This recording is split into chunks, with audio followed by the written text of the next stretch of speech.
serta anggota-anggota yang telah mengikuti acara talk show pada pagi hari ini. Baiklah, langsung saja mungkin Mas Umam di-share PPT-nya, bisa? Terima kasih. Salam kenal semuanya, Bapak, Ibu, peserta lainnya.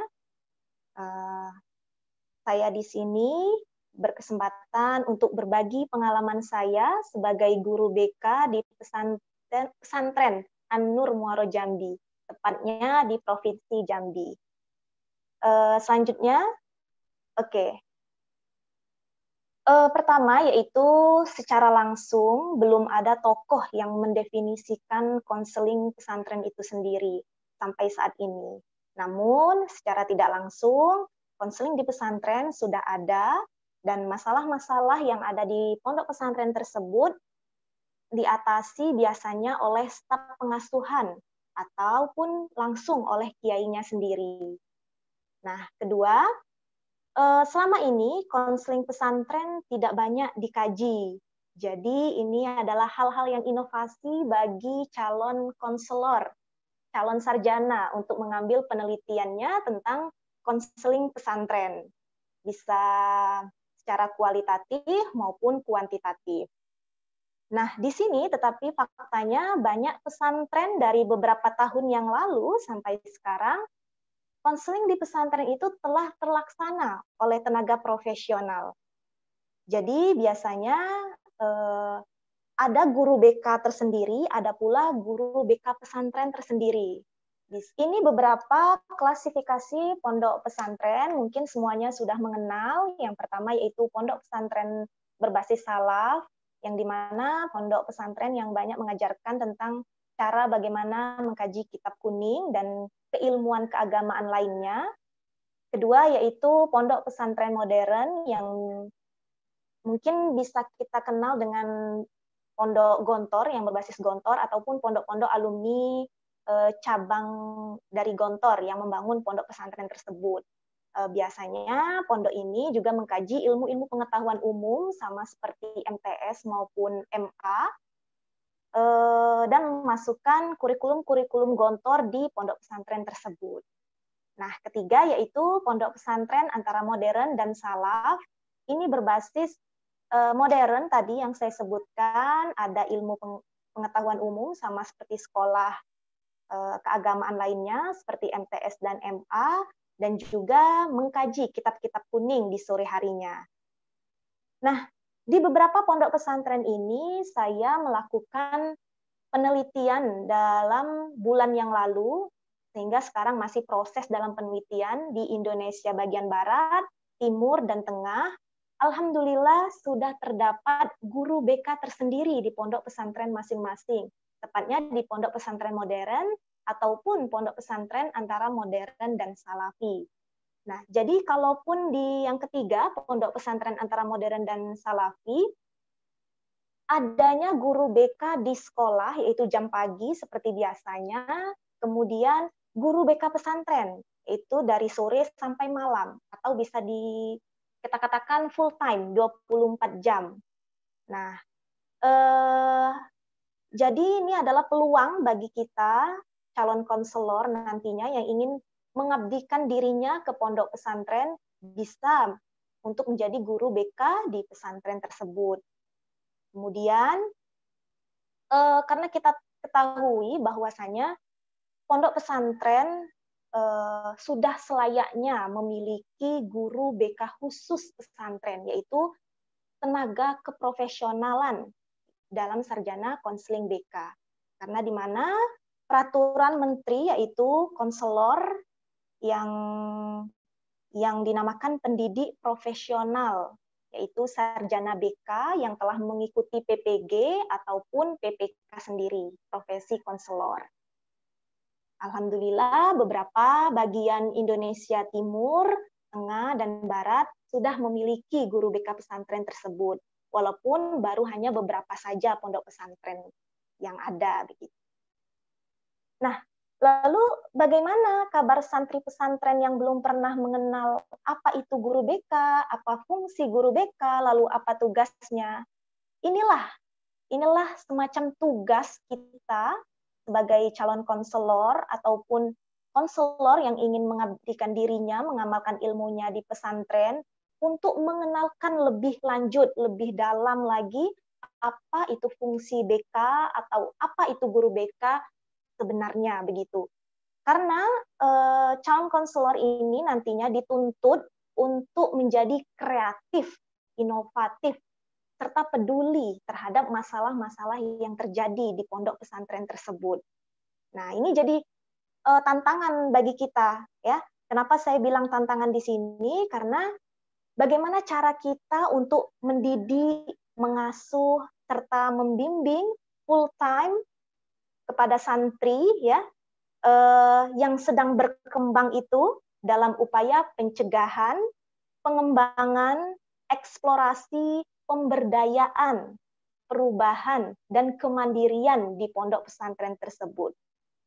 Nah, hal ini juga tak lupa pula kita bisa berkolaborasi langsung bersama staf pengasuhan biasanya ataupun dengan guru atau wali kelas begitu.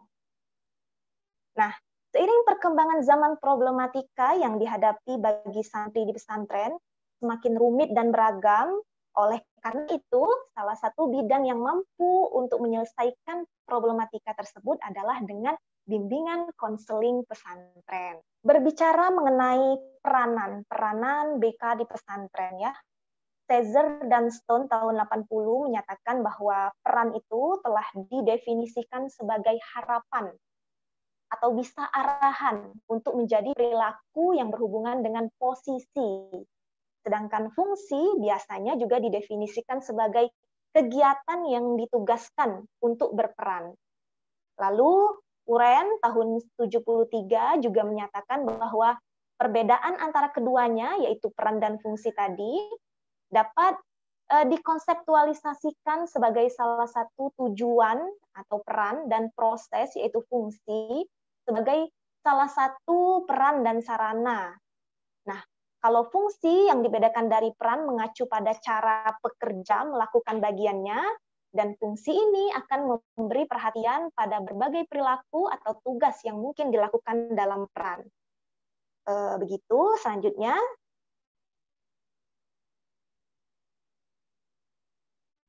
Nah, kata konseling pesantren yang tadi saya sebut di awal memang belum ada secara langsung mendefinisikan konseling pesantren itu sendiri, namun kita bisa mengambil dari term-term konseling atau pesantren itu sendiri, yang dimana ASCA tahun 2005 menyatakan bahwa konseling itu adalah proses membantu yang dilaksanakan oleh personil terlatih atau tenaga profesional yang melibatkan berbagai strategi atau pendekatan-pendekatan yang dapat membantu siswa dalam mengeksplorasi baik itu di akademiknya maupun karir dan pribadi sosial yang dapat menghambat perkembangan individu tersebut atau untuk kemajuan bidang akademiknya. Itu menurut ASCA. Kemudian Zaufir tahun 94 juga menyatakan tentang pondok pesantren itu adalah lembaga pendidikan tradisional Islam untuk mempelajari, memahami, menghayati, dan mengamalkan ajaran Islam dengan menekankan pentingnya moral keagamaan sebagai pedoman perilaku sehari-hari. Jadi bagaimana caranya menimbulkan karakter yang positif begitu. Selanjutnya,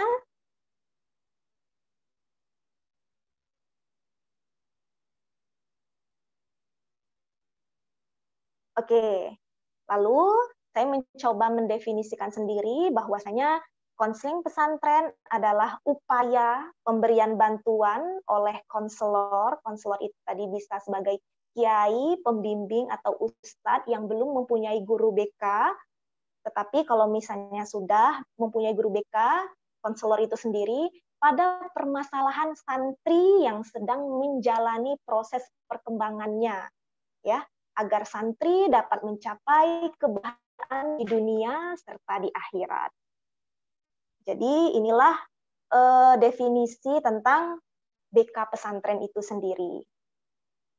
Selanjutnya,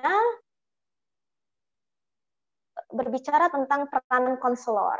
Ya, peranan konselor di BK pesantren. Caesar dan Stone tahun 80 menyatakan bahwa tingkah laku konselor yang sesuai dengan peranannya ditentukan oleh faktor-faktor dari dalam diri konselor itu sendiri dan ditentukan pula oleh harapan-harapan dari pihak-pihak di luar diri konselor. Apa saja faktor-faktor luar yang menentukan peranan konselor?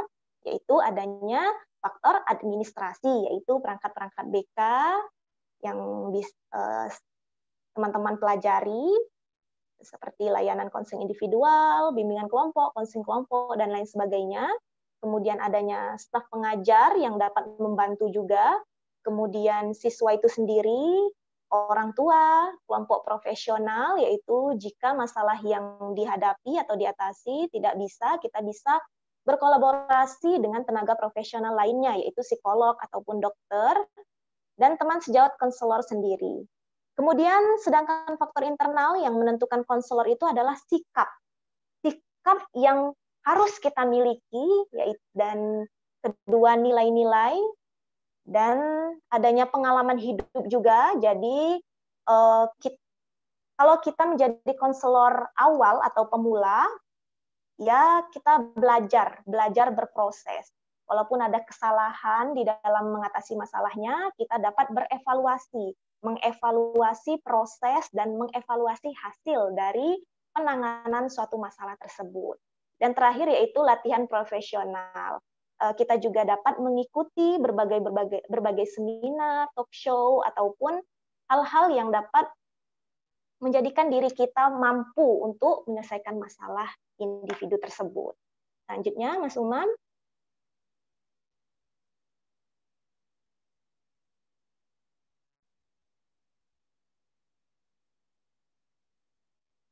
Oke, yang pertama, John Nelson tahun 2010 tentang tujuan keterampilan konseling oleh konselor.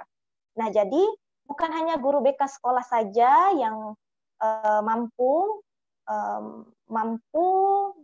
menerapkan konseling, guru BK di pesantren juga mampu menerapkan konseling di pesantren dengan keterampilan-keterampilan konseling yang ada begitu di dalam buku-buku referensi. Bisa teman-teman lihat di bukunya John Nelson, yang pertama adanya supportive listening, yaitu kita sebagai konselor untuk menjadi pendengar yang aktif kepada klien atau santri itu sendiri, sehingga klien menerima solusi yang kita berikan ataupun mau untuk melakukan konseling bersama kita. Kemudian mengelola situasi bermasalah. Jadi apabila ada masalah santri tersebut, kita dapat mengelola langsung situasi yang ada di permasalahan tersebut. Ketiga yaitu manajemen problem, yaitu kita dapat mengelola masalah tersebut sehingga masalah tersebut dapat teratasi dengan pendekatan yang nanti akan saya jelaskan. Kemudian mengubah keterampilan-keterampilan buruk yang menimbulkan masalah.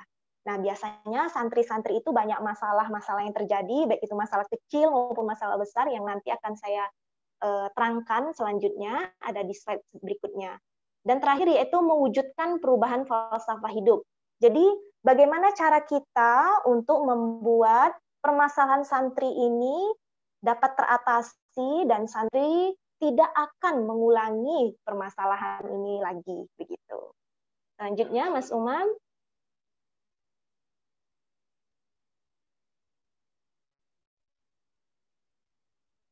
Nah, masalah yang sering muncul. Jadi, apa sih masalah yang sering muncul di pesantren itu sendiri? Ini pengalaman saya sendiri sebagai santri dulunya, kemudian sekarang mengabdikan dirinya untuk menjadi guru BK di pesantren tersebut. Dan ini juga hasil dari penelitian saya di berbagai pesantren yang ada di Indonesia ini. Yang pertama, selanjutnya Mas Umam.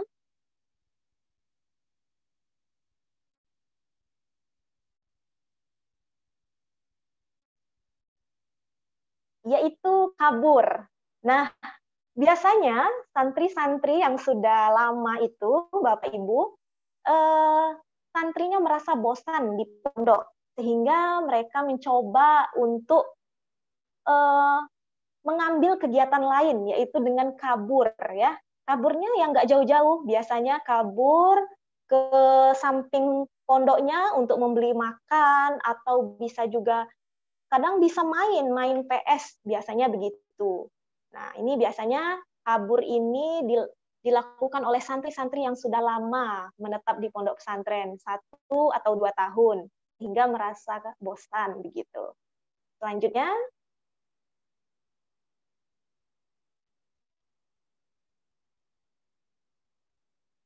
santri yang mengeluh karena banyak pelajaran yang harus dihafal.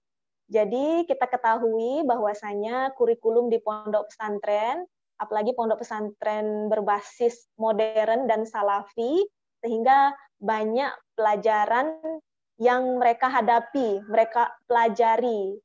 Nah, jadi banyak santri-santri itu mengeluh, Ustadz, Ustazah, ini pelajaran sulit sekali dihafal begitu, atau saya menghafal kok nggak bisa nyambung begitu.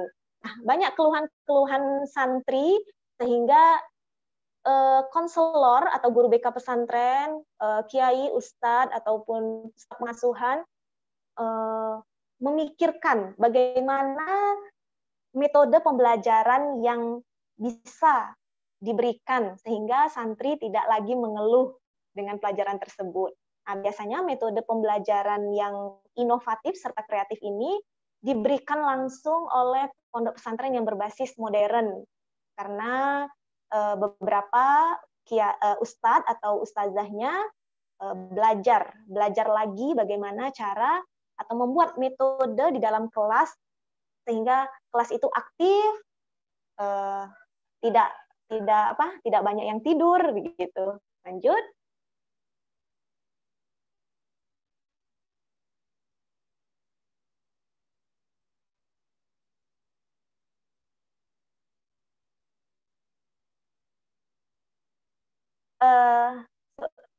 Sebelumnya Mas Umam,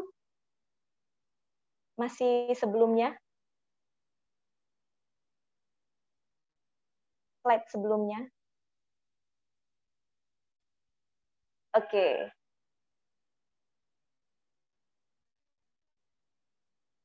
Oke, ini hal yang umum ya, biasanya banyak santri baru yang tidak kerasan atau betah di pesantren. Biasanya baru 1 atau 2 minggu, santri-santri banyak mengeluh tidak betah, baik itu tidak betah makanannya ataupun teman begitu, atau cenderung dijauhi teman-temannya. Nah, biasanya santri-santri yang cenderung dijauhi teman-temannya ini dia merasa tidak betah begitu.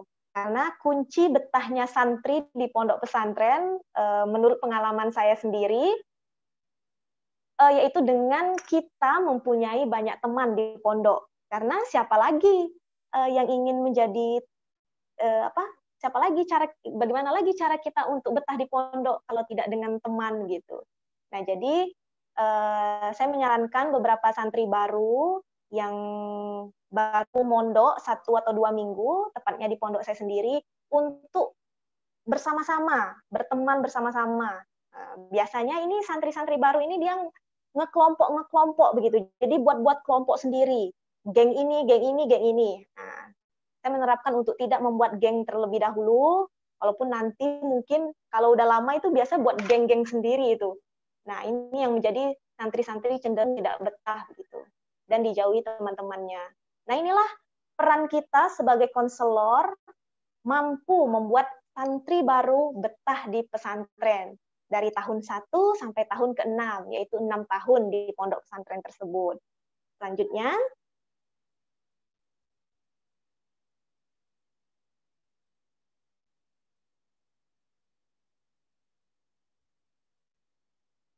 lanjut Mas Umam.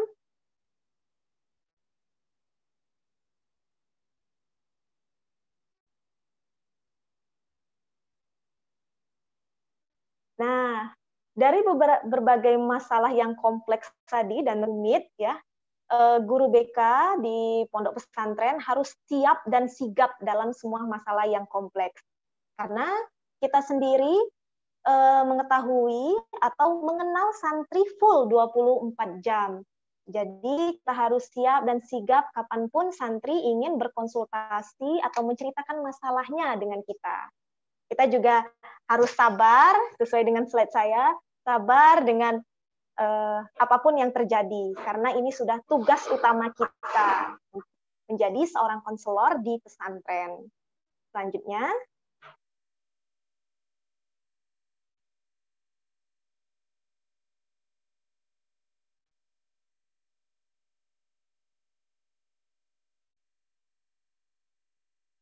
nah, lalu bagaimana penanganan yang diberikan atau pendekatan metode yang diberikan kepada santri? Apakah sama dengan guru BK di sekolah begitu?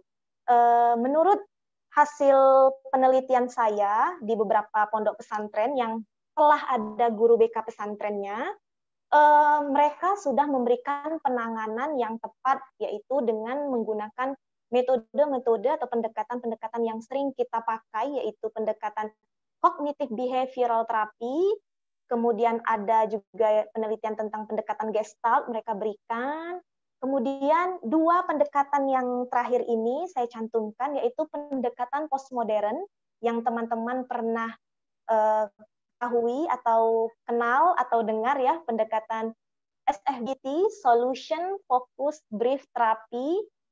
Nah, terakhir yaitu masih pendekatan postmodern, yaitu pendekatan motivational interviewing sebagai strength-based approach.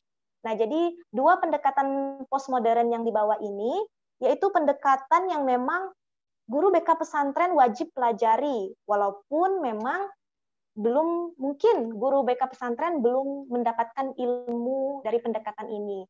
Tetapi jurnal, buku, textbook, dan lain sebagainya sudah ada. Untuk pendekatan CBT, behavioral, Gestalt, dan lainnya, kita sesuaikan dengan masalah yang terjadi. Kemudian pendekatan SFBT, MI, kita bisa menguji cobakan dengan masalah-masalah yang ada. Saya pribadi mengambil tugas akhir saya untuk tugas tesis saya di pondok pesantren tersebut menggunakan pendekatan MI, motivational interviewing sebagai strength-based approach. Jadi penelitian ini saya peruntukkan pada permasalahan santri yang disruptive classroom behavior. Jadi perilaku kelas yang mengganggu, seperti santri tidur di kelas, santri tidak mendengarkan guru yang sedang mengajar, begitu.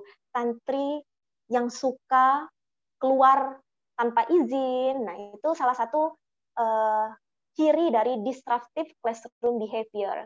Alhamdulillah, penelitian ini saya lakukan 2 bulan lebih sampai follow up-nya, begitu. Santri-santri, beberapa santri sudah ada sudah baik, ada juga yang belum, tidak masalah, yang mana pendekatan ini berarti bisa kita berikan kepada santri. Nah, kenapa saya masukkan metode ini?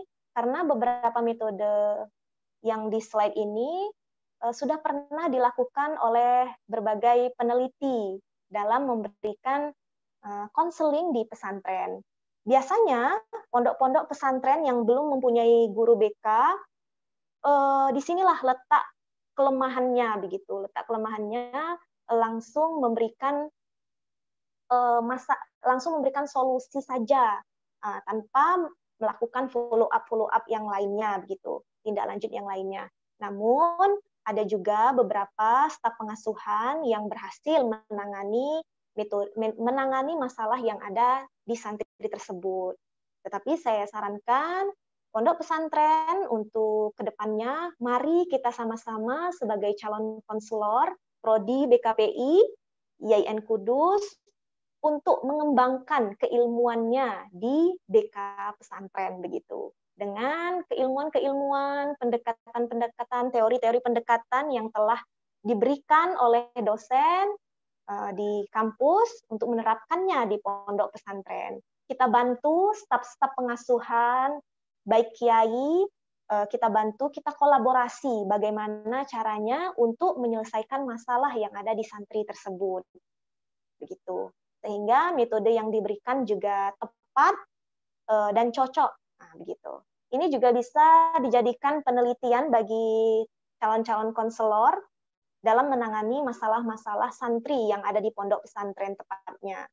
Bisa ditambahkan juga dengan survei pendekatan-pendekatan yang selama ini diberikan staf pengasuhan atau kiai untuk menyelesaikan masalah-masalah yang ada di pondok pesantren. Ya, hal yang pertama yang patut kita lakukan yaitu dengan asesmen tersebut, yaitu menggali informasi yang ada melalui wawancara, observasi, bagaimana cara penanganan yang tepat dalam masalah-masalah yang ada di santri tersebut begitu. Selanjutnya,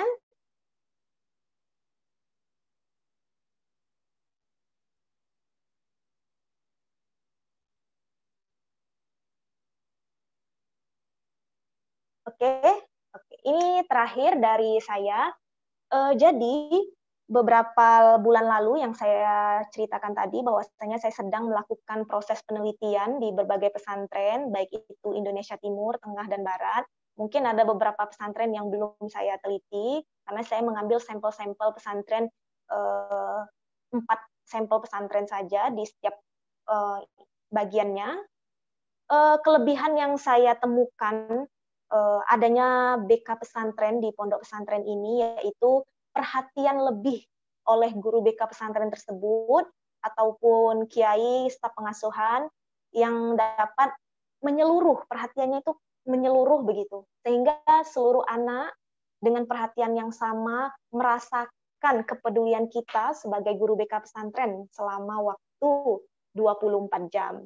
Jadi saya berbangga kepada guru BK pesantren yang mau mengabdikan dirinya sebagai guru BK pesantren, sehingga mereka dapat secara langsung mengetahui full time waktu belajar dari santri-santri tersebut, kemudian masalah-masalah yang ada. Inilah kelebihan-kelebihan yang ada di pesantren tersebut. Kemudian yang kedua, anak dapat secara bebas menyatakan segala sesuatu kepada pembimbing atau guru BK. Jadi biasanya kalau kita sudah menerapkan keterampilan konselor yang tadi saya jelaskan, anak mulai welcome kepada kita, anak mulai mencari kita, anak mulai hormat kepada kita, sehingga anak-anak tersebut secara bebas menyatakan segala sesuatu yang ada pada dirinya, baik itu masalah pribadi, sosialnya, maupun masalah lainnya.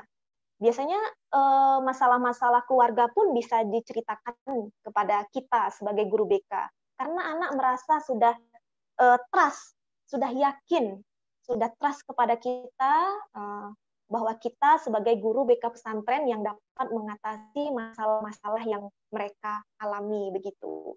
Inilah kelebihan-kelebihan yang saya temukan di beberapa pesantren, kelebihan sebagai guru BK di pesantren. Walaupun memang ada guru BK sekolah sebelumnya, pagi hari, kemudian sore sampai malam hari guru BK pesantren. Nah, biasanya guru BK pesantren ini juga menyurvei masalah-masalahnya tidak hanya dari siswa tersebut, namun berkolaborasi dengan guru BK sekolah itu sendiri. Itu juga. Lalu kekurangannya, nah ini patut menjadi pelajaran sama-sama bagi kita sebagai guru BK pesantren ataupun nanti calon konselor yang ingin mengabdikan dirinya di pesantren. Yang pertama yaitu kurang berjalannya administrasi BK pesantren. Jadi banyak guru-guru pesantren itu atau guru BK pesantren itu langsung saja menangani masalah ketika waktu itu, kemudian tidak merekap kejadian-kejadiannya lagi, tidak merekap maksudnya tidak menulis, kemudian tidak membuat perangkap BK itu sendiri, kemudian tidak membuat laporan-laporan, tidak melakukan asesmen sesuai dengan pengetahuan BK umumnya begitu. Jadi langsung saja spontanitas mereka langsung menangani masalah tersebut. Nah ini menjadi PR nantinya untuk apabila ada akreditasi sekolah. Nah ini kan jadi kita tugasnya sistem SKS kebut semalam. Padahal setelah kita melakukan proses konseling kita bisa merekap studi kasus yang ada di pesantren tersebut begitu. Kemudian kita buat asesmen yang ada, instrumen yang ada, komponen program BK-nya dijalankan begitu sesuai dengan panduan PUPBK. Kemudian kedua, beberapa pesantren yang belum memiliki sarana prasarana yang memadai. Jadi memang ada beberapa pesantren yang belum memiliki kelas khusus ataupun ruangan khusus untuk BK pesantren itu. Jadi mereka menempatkan proses konseling itu di tempat yang memang umum, ada orang itu, ada juga yang sudah memiliki fasilitas yang memadai. Nah, ini PR kita sebagai calon konselor untuk menunjukkan potensi kita, menunjukkan tugas kita kepada kepemimpinan pondok pesantren itu, bahwa kita bisa mengaktifkan BK di pesantren, sehingga nantinya pesantren juga memberikan fasilitas yang ada. Nah, ini PR. Jadi kita memberikan tugas dulu. Kita harus tunjukkan kemampuan kita, gitu, kemampuan yang kita miliki sebagai seorang konselor, gitu, sehingga nanti kita dikenal, gitu. Kemudian terakhir yaitu masih banyak pesantren yang belum memiliki guru BK dan tenaga profesional. Iya, memang begitu. Jadi banyak sekali pesantren-pesantren yang masih belum memiliki guru BK, lebih tepatnya tenaga profesional.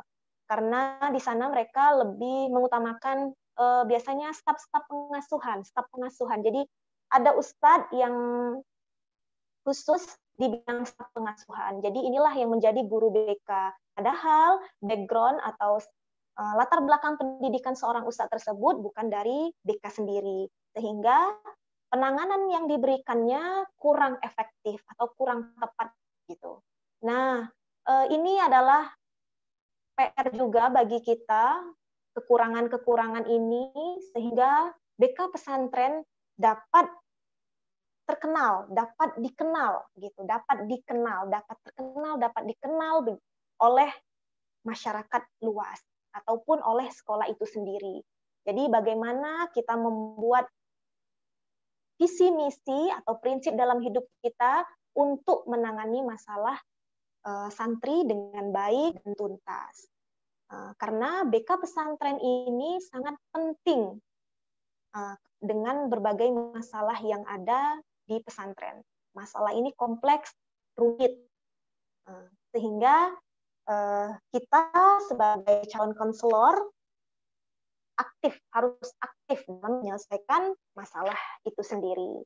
Nah, paparan di atas tadi menjelaskan bahwasanya pelayanan BK di pesantren perlu diadakan agar membantu santri dapat mencapai tujuan yang diinginkannya, mengoptimalkan perkembangannya, membantu santri untuk mengembangkan potensi religiusitasnya yang ada pada diri mereka, yang dapat menghasilkan perubahan positif pada dirinya, sehingga dapat berkarakter positif. Sekian dari saya. Next, selanjutnya Mas Umam.